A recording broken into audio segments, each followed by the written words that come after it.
Saludo en el amor de Cristo a todos mis seguidores. En este quinto sábado que me están viendo, esta vez antes de iniciar el tema, debo cumplir con responder a quien en persona me manifestó su preocupación porque entiende que es una blasfemia afirmar algo sin fundamento bíblico. Y yo estoy 100% de acuerdo con ella. Y se refería a mi afirmación de que tanto el Hijo como el Espíritu Santo no son infinitos. Esto lo hice en el segundo sábado. Si fue el caso de que no tenga sustento bíblico esto, estaría obligado a retractarme y hasta reconocer que mi inspiración no viene de Dios. Por ello, quiero referirme al Salmo 147, versículo 5, que dice: Grande es el Señor nuestro, de mucho poder, y su entendimiento es infinito. Así como también Isaías 40:28 dice: ¿Acaso no lo has oído? Yahvé es un Dios eterno que ha creado todo cuanto existe. No se cansa ni se fatiga, y su inteligencia no tiene límites. Aquí veo, y creo que ustedes también, se proclama que Dios es infinito y por tanto no tiene límites en su entendimiento e inteligencia. Lo conoce absolutamente todo. Si Él ignorase algo, por insignificante que fuese, no sería infinito. Concluimos categóricamente que Dios es infinito y ello implica que no ignora absolutamente nada. Por otro lado, Mateo capítulo 24, versículo 36 dice: Pero del día y la hora nadie sabe, ni aun los ángeles del cielo, ni aun el Hijo, sino solo mi Padre. Y Marcos 13:32 especifica: pero de aquel día, está hablando del fin, de aquel día y de la hora nadie sabe, ni aun los ángeles que están en el cielo, ni el Hijo, sino solo el Padre. Esta aclaración yo la siento categórica. Solo el Padre lo sabe todo. Solo Él es infinito. Esto no empequeñece en absoluto al Hijo, porque Él es Señor de señores, según Apocalipsis 17:14 y Apocalipsis 19:16, pueden chequearlo. Recibió toda potestad en los cielos y en la tierra después de su resurrección, como está en Mateo 28:18, y hay mucho más. Entonces, en eso me baso, en la palabra de Dios, porque allí está la verdad. Ahora sí, entremos al tema de hoy. En esta oportunidad vamos a estudiar sobre la creación del hombre. ¿Se ha preguntado usted alguna vez qué edad aparentaba tener Adán cuando abrió los ojos por primera vez luego de ser creado? Por favor, le pido que se detenga, presione la palabra comentarios que aparece abajo y envíeme su opinión sincera. A mí me extraña mucho que no recibo muchos comentarios, pero los estoy invitando ahora a que lo hagan. Yo no sé qué significará el hecho de que no comente nadie nada. No sé si estarán aprobando o desaprobando lo que yo digo. Así que les ruego que practiquen un poco eso. Yo veo en muchos, casi en todas las versiones del Internet, una superabundancia de comentarios. Y en el mío nada. ¿Podría alguien aclararme a qué se deberá eso? Porque yo no lo entiendo. Bueno, invito a todos entonces. Luego continuemos. Les recomiendo leer Génesis 2, del versículo 1 al 6. Aquí se da por concluida la labor de la preparación de la tierra como morada del hombre. Entonces existían ya animales de toda especie para el uso y compañía del hombre que Dios iba a crear. Habían sido ya exterminados los monstruos terrestres que podrían atentar contra su integridad. Había suspendido la lluvia sobre la tierra porque todavía no había hombre para que la labrase. Solo permitió Dios la existencia de un vapor para que las plantas se desarrollasen sanamente. Aunque la Biblia no lo especifica, creo que nos es permitido preguntarnos si cuando Dios creó las plantas, las creó como semillas o como plantas adultas. Me parece lógico suponer que las creó como semillas y permitió su desarrollo natural hasta su tamaño adulto, por supuesto. Algunas fueron gigantescas. Igualmente, yo considero que al crear los animales, los hizo posiblemente como huevos o larvas, según su opinión, y según la forma de reproducción que le estableció a cada especie. Según Génesis, capítulo 1, versículos del 26 al 31, dice que en el sexto día Dios creó al hombre. Y fue así. Ahí se describe en forma sintética su creación. Pero aquí la describe más detallada.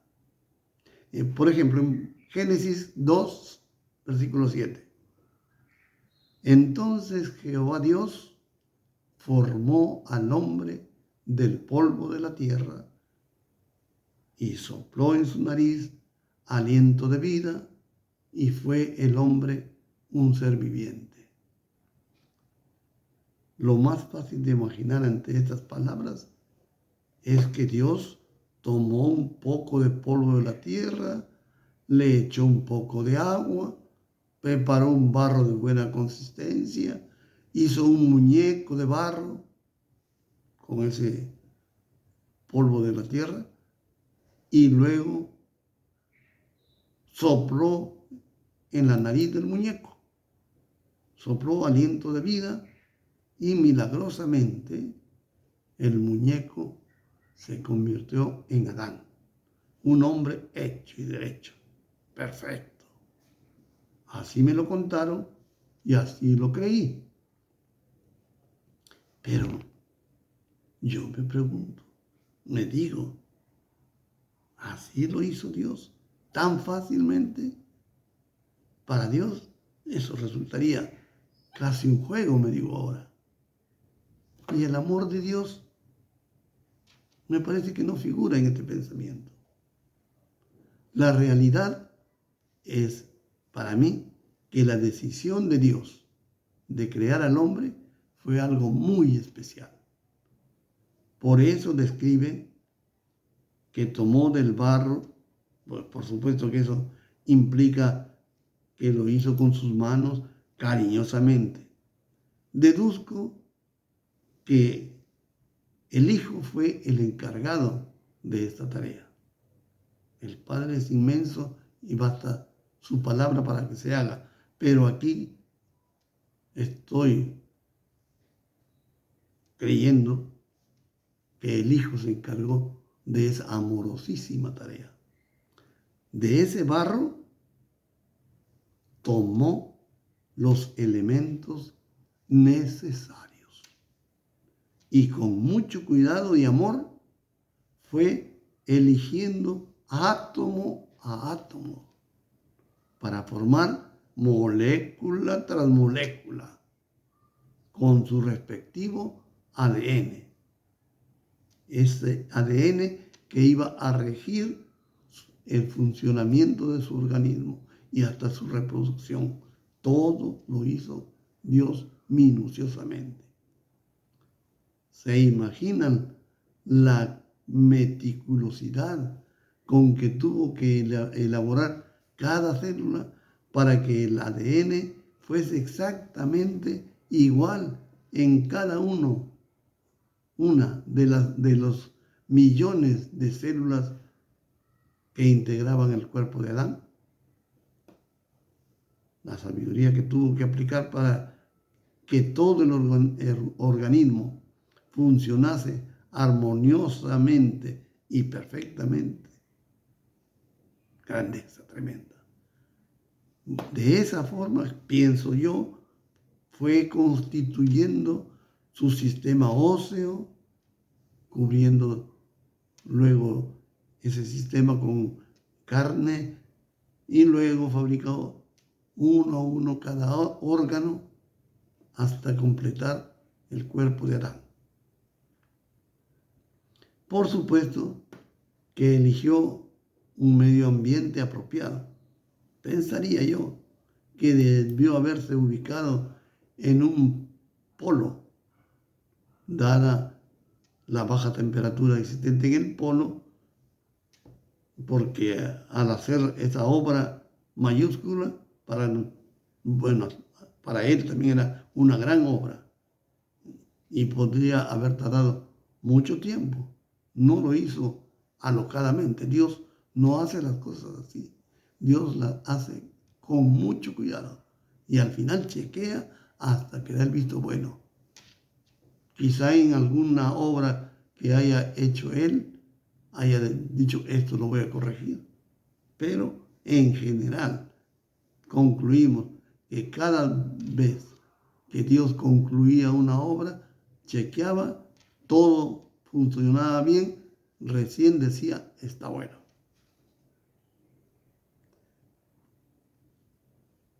Cuando terminó de elaborar el cuerpo de Adán, cuando su físico estuvo completo, ahí recién le sopló aliento de vida en la nariz, como está escrito en la Biblia.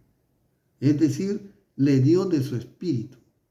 Entonces, su cuerpo, con el espíritu recibido, fue recién un ser viviente. Tuvo alma. En realidad, fue Adán. Ya. En este caso también me pregunto, ¿de qué edad formó Dios a Adán? ¿Se han preguntado ustedes? Pregúntenselo. Anteriormente yo siempre pensaba en este punto que cuando Adán abrió por primera vez sus ojos, se vio como un hombre adulto. Confieso que eso surgió en mí por el impacto que me produjo una obra de arte de Miguel Ángel. Y en algún momento me imaginé a ese viejito que dibujó Miguel Ángel, que era supuestamente Dios, extendiendo su mano para realizar el enorme milagro de hacer aparecer a un hombre llamado Adán, vivito y coleando, y sabedor de todo lo necesario para vivir en un mundo idílico llamado Edén, perdón. ¿Podrían darme ustedes su opinión ahora sobre la verosimilitud de esta idea y sobre suponer que Miguel Ángel fue inspirado por Dios en esa obra? Comuníquenmelo, por favor. Ahora, yo he cambiado de opinión. Yo creo que Dios lo creó con tanto amor y no creo que se haya privado del gusto de verlo en la plenitud de su inocencia, jugando alegremente en el Edén con todos los animales que él había formado para su entretenimiento, para su convivencia. Me inclino a pensar que Dios prefirió verlo desde bebé, cuidarlo, jugar con él. Que Adán abrió los ojos y quizá dijo, ¿Aú? No sabía lo que había, no se daba cuenta, no tenía noción todavía de las cosas. Era un bebito.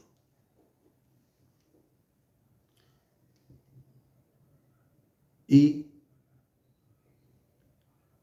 fue tomado por Dios, colocado en el jardín del Edén, suponiendo que lo haya creado en el polo. Eso no lo aseguro, imagino, pero no es una afirmación que valga.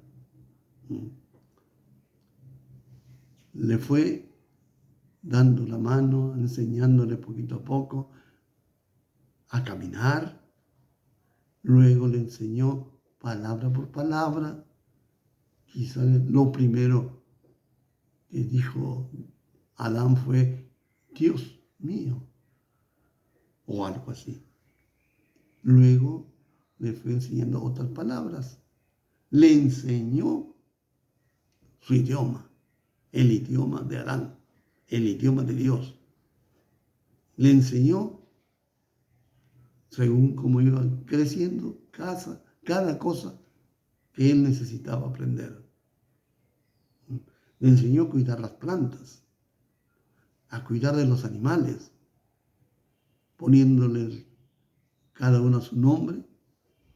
En fin, todo lo que Adán necesitaba se lo enseñó Jesús, el Hijo de Dios.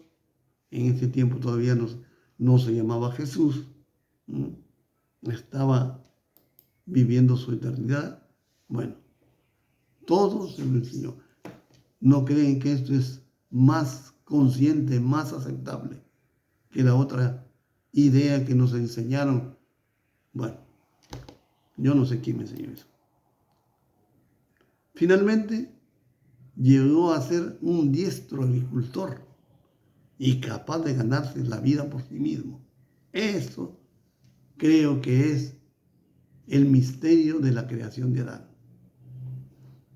Esto tengo que afirmar, aunque no está detallado así en la Biblia, es posible que haya sido así. Podemos suponer lo que nuestro entendimiento nos diga, siempre que nos resulte contrario a lo que la Biblia especifica. En Génesis, capítulo 2, del 8 para adelante, y Jehová Dios plantó un huerto en Edén, al oriente, y puso allí al hombre que había formado. Puso, es decir, allá del polo lo trajo al Edén y lo puso. Y allí empezó a jugar, correr, lo que hemos hablado hace un momento. En el versículo 9 dice, y Jehová Dios hizo nacer de la tierra todo árbol delicioso a la vista y bueno para comer. ¿Para qué coma quién? Adán. Y también puso ahí el árbol de la vida en medio del huerto y también el árbol de la ciencia del bien y del mal. Continúa. Hasta el versículo 14 describe el amor con que Dios le preparó un hogar precioso para la joya de su creación. Ahora, en Génesis 2:15 dice: tomó pues Jehová Dios al hombre y lo puso en el huerto del Edén para que lo labrara y lo guardase. Dios había suspendido la lluvia, dijimos. La tierra se regaba mediante un vapor, porque no había quien lo labrase. Pero cuando Dios puso a Adán en el Edén y fue creciendo poquito a poco y empezó a cuidar de las plantas, Dios restableció la lluvia. Y como el mejor padre que puede existir, le enseñó el idioma necesario para comunicarse con él. Le dio un trabajo para que justificara su sustento, para que se ganara la vida, digamos. Labrar y cuidar el Edén. Pero toda labor que tenía que realizar le fue explicada y enseñada por el mismo Dios. De este modo se convirtió en un experto agricultor, cuyo maestro fue el mejor que puede existir. También le dio la tarea de poner nombre a todos los animales que le había dado. Para esto tuvo que utilizar su ingenio, su imaginación, su creatividad, poquito a poco desde su niñez. A cambio de tanta comodidad, tanta bondad, tanto regalo, Dios deseaba su agradecimiento, su amor, su obediencia. Génesis capítulo 2, versículos 16 y 17 dice: y mandó Dios al hombre diciendo: de todo árbol del huerto podrás comer, mas del árbol de la ciencia del bien y del mal no comerás, porque el día que de él comieres, ciertamente morirás. ¿Era mucho pedir? Indudablemente no. Si Adán lo reconocía como su creador, su dueño, era fácil de cumplir. Además, la orden le fue dada explícitamente. Atención, que la orden se la dio a Adán cuando Eva todavía no existía. Génesis 2:18 dice: y dijo Jehová Dios: no es bueno que el hombre esté solo, le haré ayuda idónea para él. Opino que cuando Adán llegó a la edad adulta, vio Dios que necesitaba una compañía apropiada para su especie, para que se multiplicase también. Dios ya lo tenía planificada desde la eternidad, pero esperó el momento adecuado para llevar a cabo su plan. No es que porque vio y recién decidió, ya lo tenía planificado. En los versículos 19 al 22 se narra la creación de Eva de una costilla de Adán. En este caso hay que considerar que en una costilla, que la costilla, mejor dicho, fue el elemento inicial de su obra, pero además tuvo que emplear material complementario que no se especifica en la Biblia de dónde lo tomó, porque Dios podría haber hecho aparecer de la nada a Eva, pero Él se propuso tomar los elementos necesarios utilizando lo ya creado para darle sentido a su creación. Para Adán lo hizo del polvo de la tierra. para que tenga siempre presente que era polvo, que no era nada por sí mismo, sino que era obra de Dios y que de ese modo nunca se envaneciera. ¿Por qué se iba a envanecer si era polvo? Claro que Dios lo había hecho inteligente, etc., pero su origen era el polvo, así que no tenía por qué ser creído.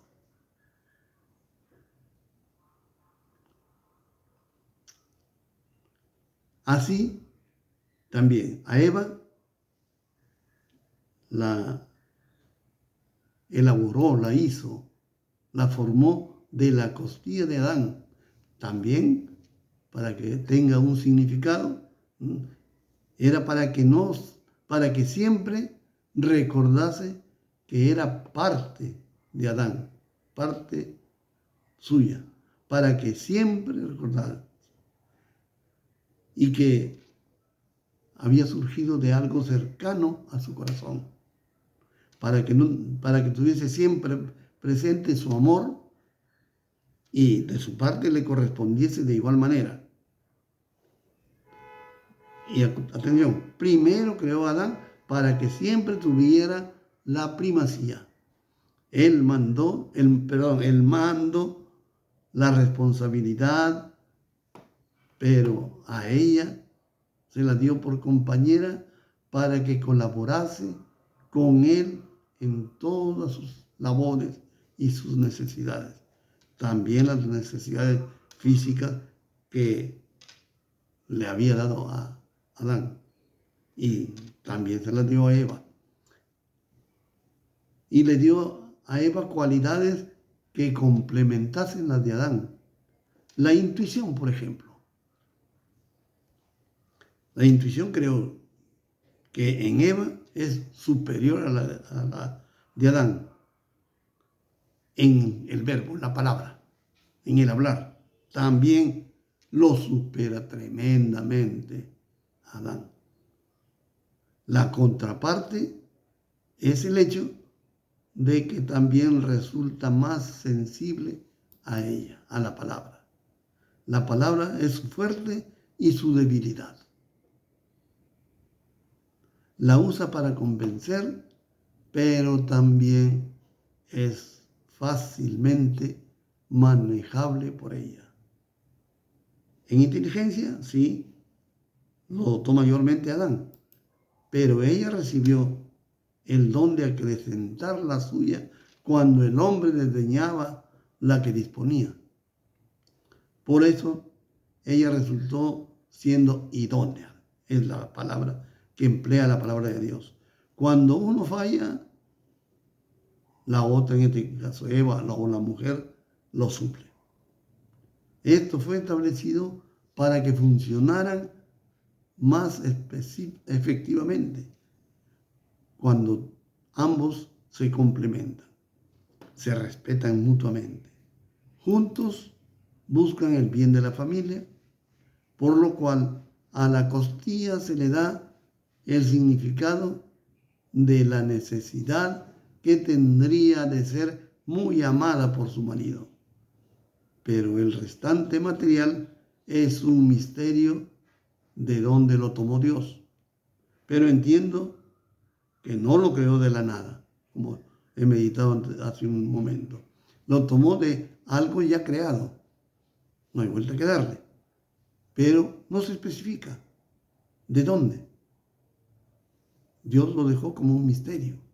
Por eso ella resulta siendo muy misteriosa.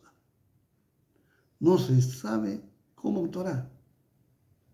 Resulta incomprensible muchas veces para el hombre. Por ejemplo, cuando ella dice no, realmente está queriendo decir sí. ¡Qué barbaridad! Dice izquierda cuando quiere decir derecha. ¿No lo han percibido ustedes?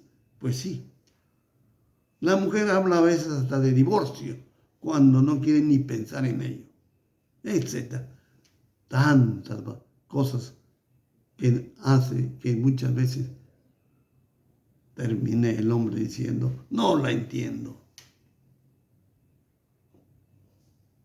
Y supongo, podemos deducir que esto es lo interesante de la mujer. Ser una constante interrogante para el hombre.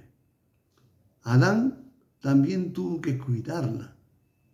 Así como el hijo había cuidado de él, Adán cuidó a Eva para que se fuera desarrollando, enseñándole todo lo que él sabía. Y en ese trato, por varios años más, poco a poco fue naciendo entre ellos ese sentimiento que ahora llamamos amor. En Génesis 2:24 dice: por lo tanto dejará el hombre a su padre y a su madre y se unirá a su mujer y serán una sola carne. Fíjese, aquí Dios estableció el matrimonio. Es invención de Dios. Varón y hembra los creó. Cuidado con varón y varón, mujer y mujer. No, varón y hembra para que se juntaran varón y hembra y pudieran procrear. Pero aquí habla del padre y de la madre cuando Adán y Eva ni siquiera tenían eso. Dios nos había hecho un padre y una madre, pero ya estaba planificado para sus descendientes. Lo que Dios hizo era perfecto y debía funcionar perfectamente si se usaba correctamente, y sería una catástrofe cuando se le diera mal uso. Por ello, ha prohibido específicamente lo que es mal uso. No podemos alegar ignorancia ante un pecado porque todo ha sido debidamente detallado con expresión clarísima y hasta hoy podemos informarnos de ello con solo buscar en su palabra, en la Biblia. Veamos, Levítico 18 del 22 al 24 dice: no te echarás con varón como con mujer, es abominación, ni con ningún animal tendrás ayuntamiento, amancillándote con él. Ni mujer alguna se pondrá delante de animal para ayuntarse con él. Es perversión. Mire, Dios no tiene reparos, vergüenza en decir las cosas por su nombre. Mencionar estas cosas delante de un niño, de un joven, de un adulto, de una mujer, a mí me daría vergüenza. Yo lo digo porque aquí está escrito y lo dice Dios porque está reglamentando, especificando que no se peque por ignorancia. La condenación aquí emitida es completamente explícita, dado que la falta es extremadamente grave e inequívoca. Eso es abominación y perversión. Esos hechos no deben ser ni siquiera observables. Por lo tanto, los que hayan hecho tales cosas recibirán condenación en el infierno. Por ello invito a quienes hayan hecho alguna vez en su vida algo tan terrible como lo que se denuncia, arrepiéntanse y pidan perdón de corazón al Señor de señores, prometiendo no reincidir nunca más. Solo así alcanzarán el perdón de todos los pecados y podrán esperar el poder entrar en el reino de los cielos cuando el Señor venga. Primera de Corintios 6:9 dice: no erréis, ni los afeminados, ni los que se echan con varones heredarán el reino de Dios. Entre muchos pecados denigrantes enunciados en este versículo, especificamos estos, dado el tema que estamos tratando. Esto elimina a los practicantes de estas degeneraciones como hijos de Dios. Los pertenecientes al movimiento LGTB tienen libertad para actuar como se les antoje. Son libres de hacerlo, pero con esto tienen el pronunciamiento específico de Dios, a quien ellos desprecian, de la consecuencia ineludible que les acarreará su actitud. Esta es una llamada de atención amorosa para evitarles ese destino. Pero solo ustedes son los que definirán su destino eterno. Yo sé que para ustedes lo que practican es muy agradable, pero siempre el pecado es dulce al paladar, pero su fruto es amargo al extremo. Si persisten en ello, llorarán su decisión durante la eternidad. Si tienen posibilidad de abrir los ojos, les suplico, abandonen su mal camino, arrepiéntanse ante Jesús y pídanle su perdón y se asombrarán de la maravillosa paz que recibirán como prueba de que Él los ha perdonado. Y recibirán inclusive el derecho de ser hechos hijos de Dios, lo cual vale más que cualquier placer mundano. Gracias, hermanos.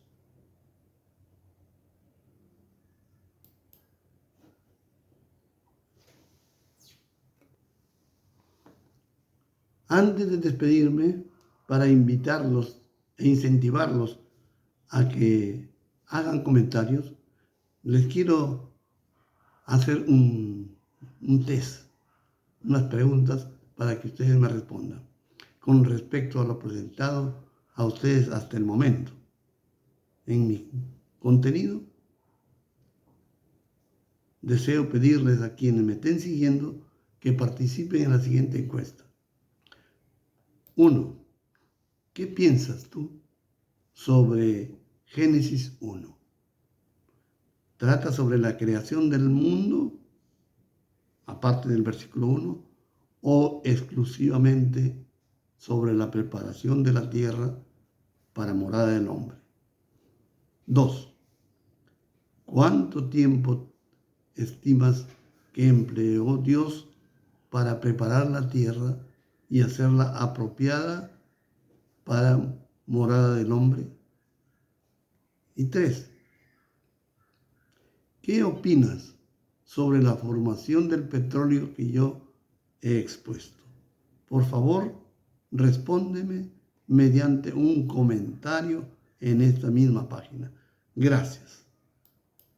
Hasta el próximo sábado. Nos veremos.